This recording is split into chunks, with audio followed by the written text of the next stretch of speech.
प्रबंधक आदरणीय योगेश जी, आज के मुख्य अतिथि बहन नीमा भगत, सरदार किरणपाल सिंह जी त्यागी, आज विद्यालय प्रमुख दिनेश जी, बहन बलविंदर जी, साथी अध्यापक भैया बहनों और देश समाज के लिए आगे तैयार होने के लिए तैयार होनहार शिक्षार्थी बंधु।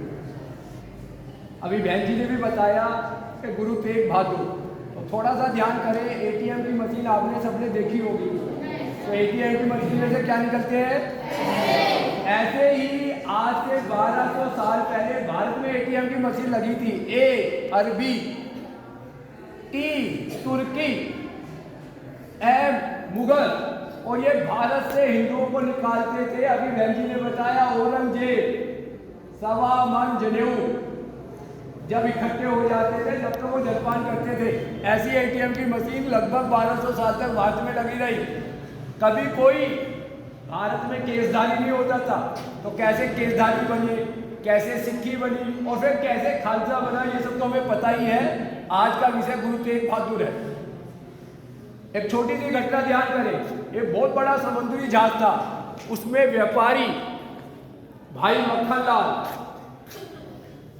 वो जा रहा था, तो इतने में समुद्री जहाज में तूफान आ गया। तूफान इतना जहाज में लगनीला था कि हम बच पाएंगे।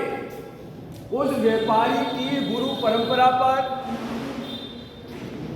पूरा विश्वास था। उसने कहा, सच्चे पातशाह गुरुजी, अगर मैं बच जाऊंगा, सही सलामत घर पहुंच जाऊंगा, तो 500 सोने की मुद्राएं मैं गुरुजी के चरणों में अर्पित करूंगा।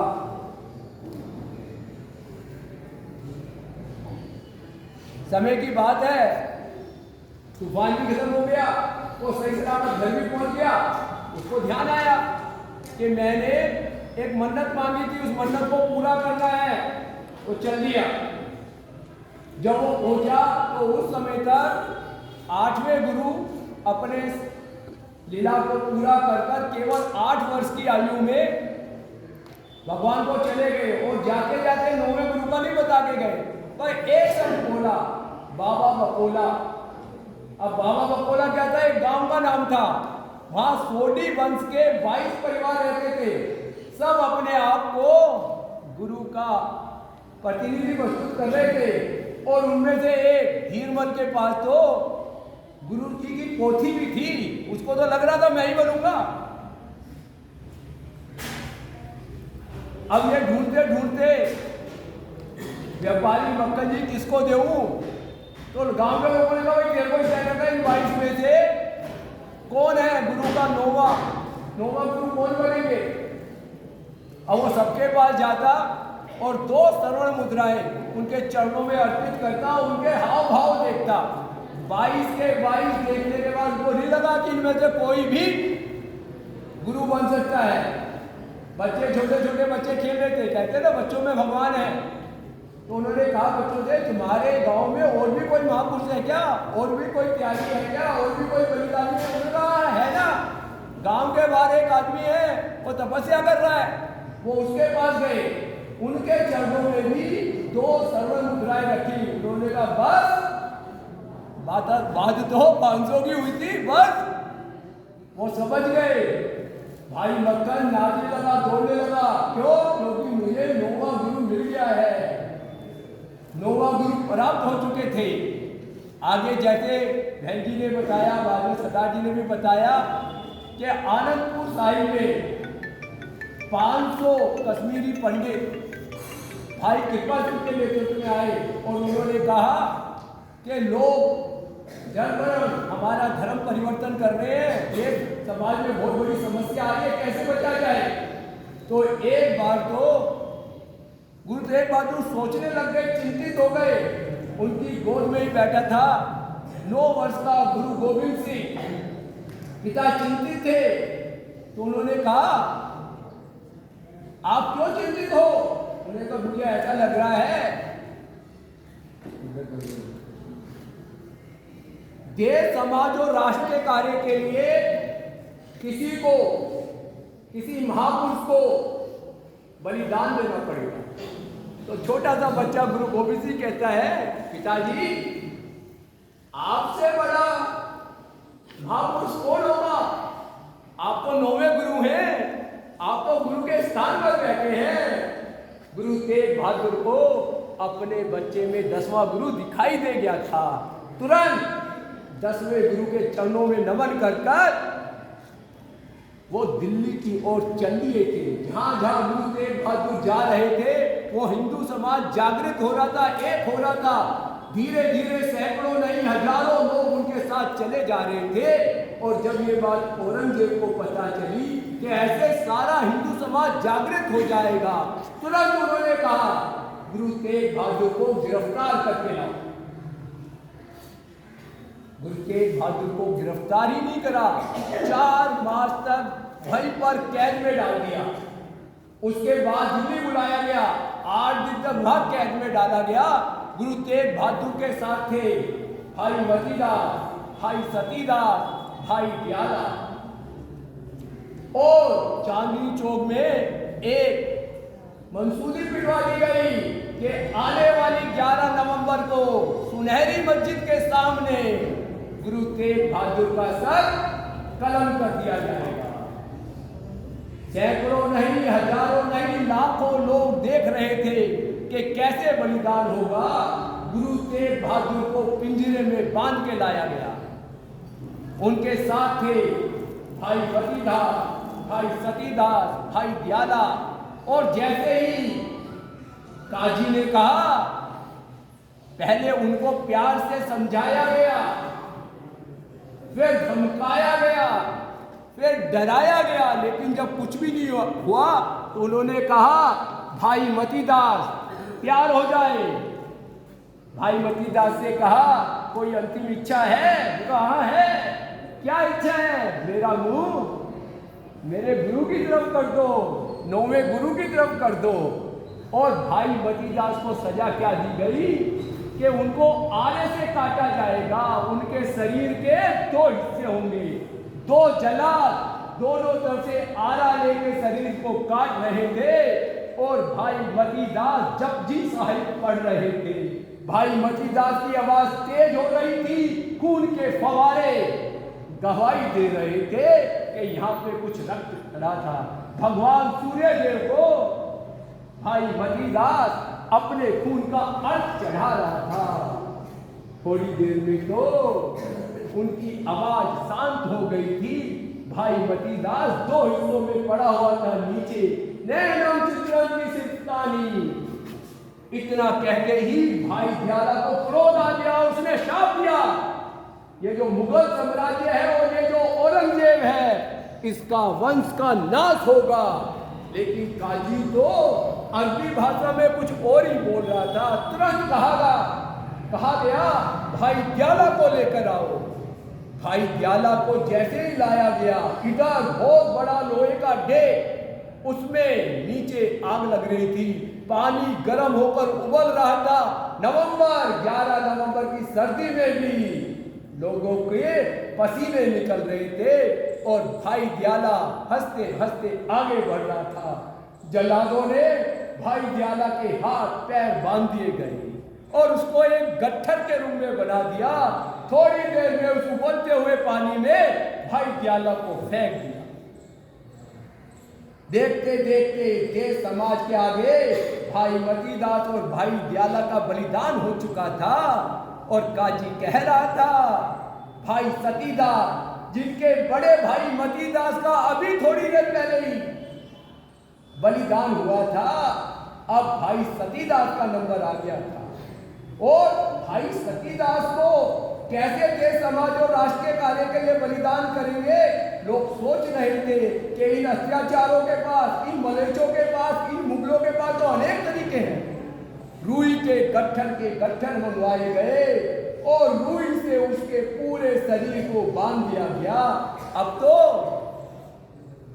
भाई सतीदास का चेहरा भी नहीं दिखाई दे रहा था, पूरा रुई के गट्ठर में।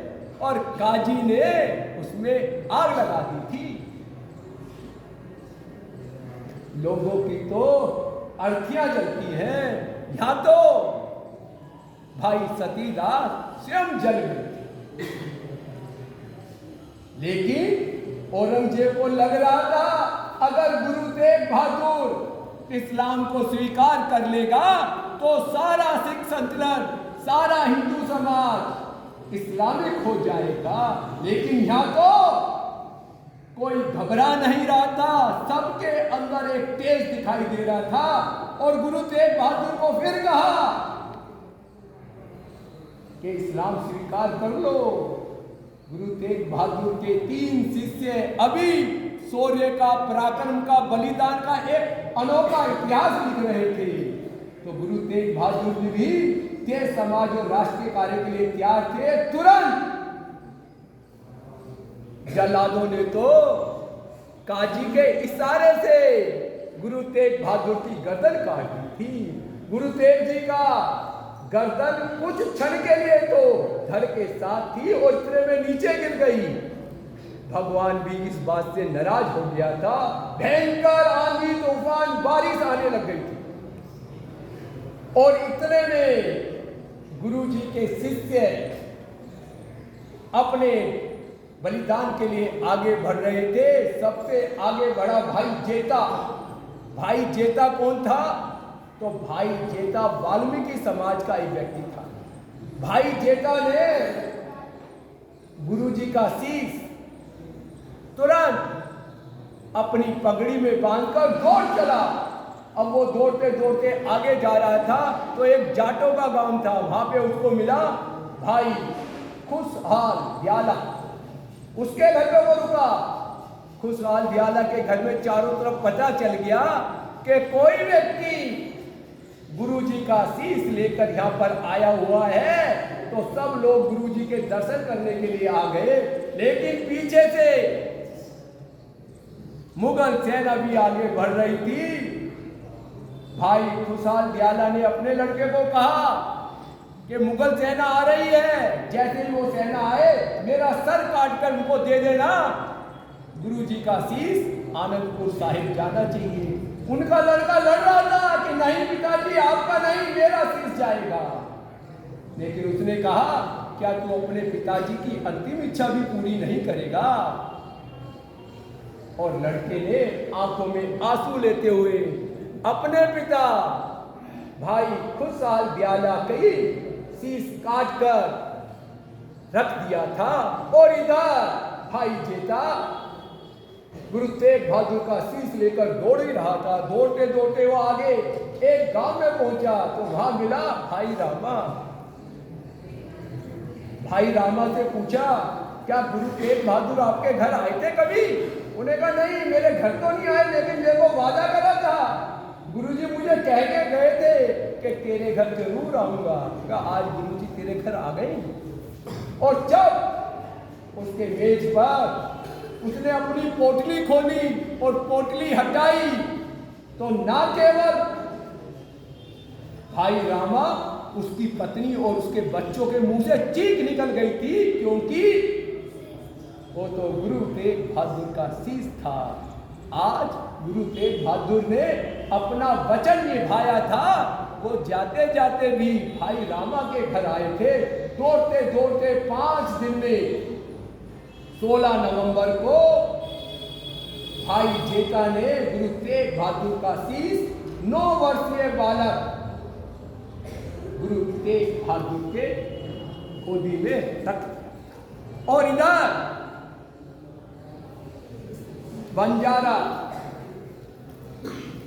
बंजारे ने देखा कि गुरुजी की धड़ पड़ी हुई है। बंजारा बहुत बड़ा व्यापारी था। वो अपने बैलों की गाड़ी में लेकर उस शरीर को लेकर दौड़ चला। उसके पीछे पीछे मुगल सेना आ रही थी। अपने घर पर जाकर जब उसने वो शरीर रखा तो उसकी पत्नी, उसके बच्चों ने गुरुजी को अंतिम अरदास दी। अब गुरुजी को उनके शरीर को अग्नि को परिवर्तन करना है, उनके शरीर को अग्नि में जलाना है, लेकिन जलाएं कैसे? तो एकदम बंजारे के मन में ध्यान आया, क्यों ना मैं अपने घर को ही, क्यों ना मैं अपने घर को ही अग्नि लगा दूं। बंजारे का घर जल रहा था। गांव के लोग आके कह रहे थे तेरे साथ तो बहुत बुरा हो गया, अग्निदेव ने तेरा घर जला दिया। अरे नहीं नहीं, अग्निदेव ने तो मेरे गुरु तेग बहादुर, मेरे गुरु के चरणों में नमन कर कर उनको अंतिम श्रद्धांजलि दी है। बंजारा तो फंस रहा था। ऐसे गुरु तेग बहादुर जिनका बलिदान की आज 350वीं वर्षगांठ मना रहे हैं, और आगे आने वाले 26 दिसंबर को हम वीर बाल दिवस मनाएंगे। अभी गीत में बोला बच्चों ने, जोरावर जोर से बोला, फतेह सिंह शेर से बोला, रखो ईंटे भरो गारा, चुनो दीवार हत्यारों, निकलती सांस बोलेगी हमारी लाश बोलेगी, गुरु दशमेश की जय हो, हमारे धर्म की जय हो, गुरु दशमेश की जय हो।